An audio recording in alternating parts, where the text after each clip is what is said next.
Hello, welcome to episode 631 of Prog Review. Today I'm talking about Gong, Gazeuse. Haha. What's the bloody point? The last one at the counting. It's been up 2 days, 234 views. I don't know how this one's going to fare. You'll probably click on it because you think it's about Gong, that crappy space rock band, but it isn't. It's the other Gong, Pierre Moulin's Gong. It's their first record released 1976 sometime.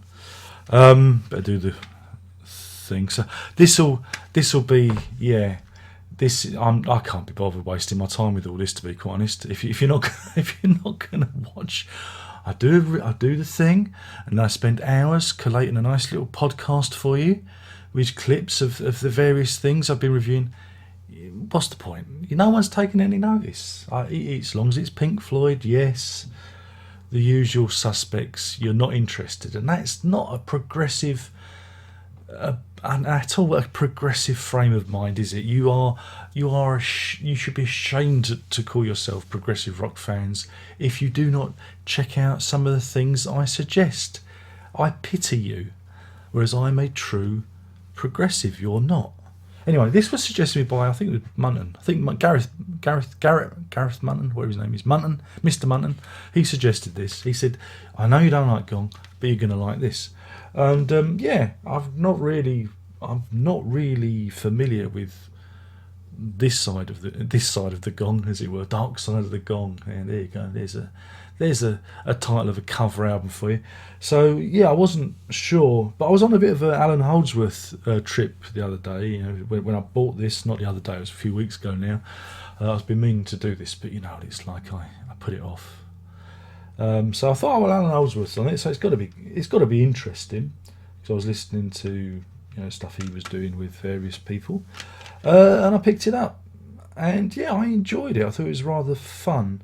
And I should have found it a long time ago, because again, I know Pierre Moulin from his work with Mike Oldfield back in the day, Incantations and stuff like that, and the albums that he played with Mike Oldfield on, if that makes sense. Yeah, that makes sense, doesn't it? Because I'm just gonna. Which ones did he play on? I've just having a look. Yeah, he played on Dawn and Incantations and Platinum. Quite like Platinum. So I should have been seeking this out, but sometimes you get a little bit lost, don't you, on your progressive music journey. Well, I do, but you don't, because the majority of people who are not watching this are off listening to whatever Pink Floyd album they're playing for the umpteenth time. How boring. How utterly sad and boring. But yeah, so if you're coming to this thinking it's space rock and it's Gong and there's flying teapots and angel eggs and Steve Hillage, no, it's not like that at all. This is very much Merlin's baby.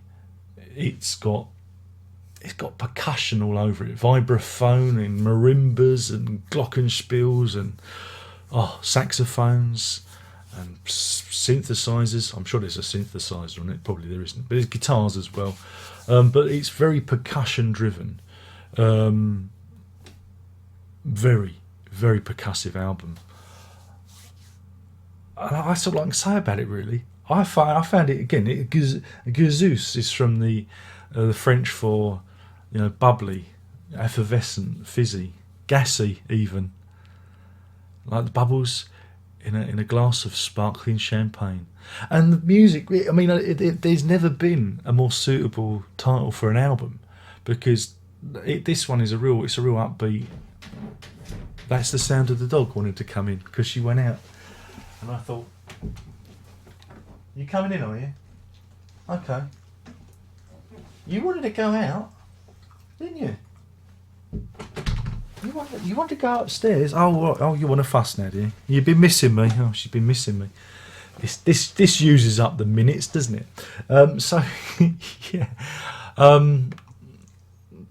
It's a very upbeat record, and there's lots of you've got to love percussion, because if you don't, you're going to find it a lot of a lot of noise. Oldsworth's on there as well, but he's there in a more understated fashion.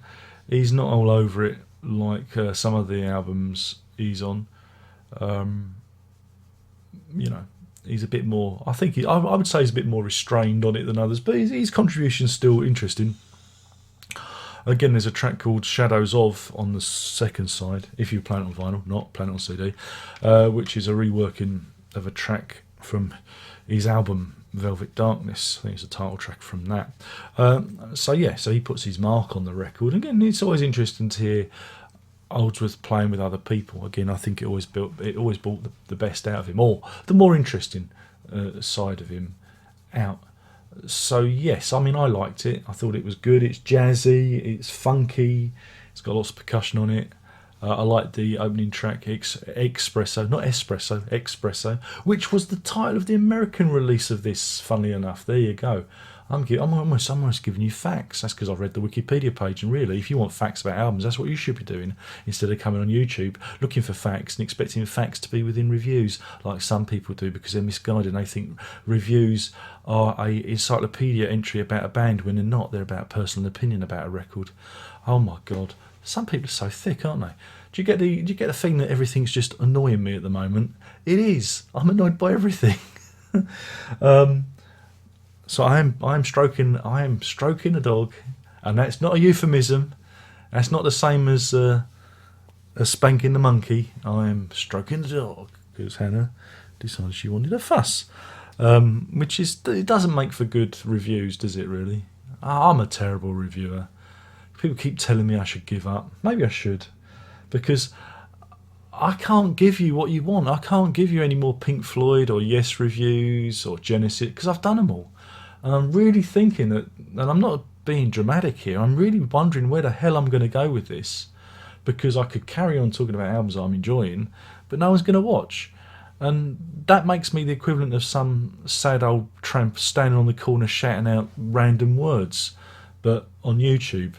And I don't really want to be that. I don't want to be that. I'd like to think that the people that subscribe are actually interested in music, but it seems that they're not.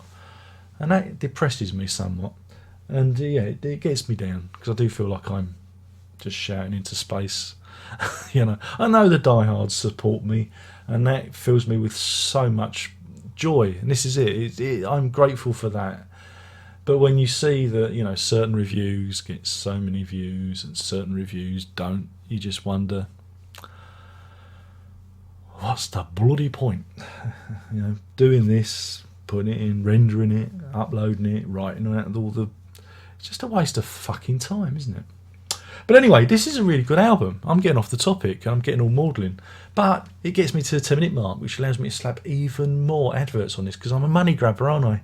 I am. I don't give a fuck. It's a beautiful thing. But I want to thank Garrett Munton. I want to call him Gareth Munton for some reason. If he was British, should be. I don't know if he is. He should be a Gareth. He should be a Gareth Munton. But yeah, Mr. Munton, who recommended this. Well done. Because normally people's recommendations are a load of horse shit, but he actually delivered for once, which is nice. And I do recommend trying it if you like Incantations era Mike Oldfield. Anything with the marimba, glockenspiel, vibraphone vibe going on. You're gonna like it. And this kind of goes dovetails with that album I talked about in the last one, the Mukwaju Ensemble, because that is percussion driven. You just see where I'm going. There's almost a rhyme in my, there's a reason to my rhyme here, that there's a plan. These are similar albums, but they're not, because one's a bit more jazzy, the other one's a bit more ethnic. But there is a kind of almost a shared DNA here, almost. I don't know. I'll try and link these things together in the hope that people will see, yes, he's right. There is a connection. No, there's no connection. But anyway, do check it out. Especially if you don't like that shitty gong, the shit gong. This is the good gong. This is Pierre Moulin's gong. So that's the good shiz, yeah? And that's it, really. I haven't got much more to say, because what's the bloody point? Thank you for watching. I've been talking about Gazeuse from Pierre Merlin's Gong, or whatever you want to call it, released in 1976, late 76. And yeah, it's a lovely album. 39 minutes 46 seconds. Good walking music, walking the dog. And that's it really. There's only one more thing left to say, and that is prog on.